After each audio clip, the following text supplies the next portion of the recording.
One day a man came to a village. "I buy monkeys," he said, $10 each. The villagers were surprised. Monkeys were everywhere. They were worthless. They caught them, they sold them. The man came back. Now $20, Then 30, then 50. soon. Soon everyone was chasing monkeys. No one was doing their real work. One day the man left the village, but he left his assistant behind.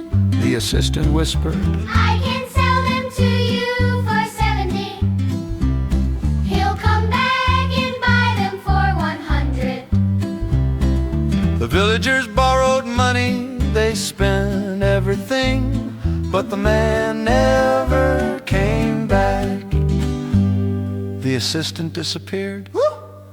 The villagers were left with monkeys, but there were no buyers. This is how the market works. If there is no value, price never lasts.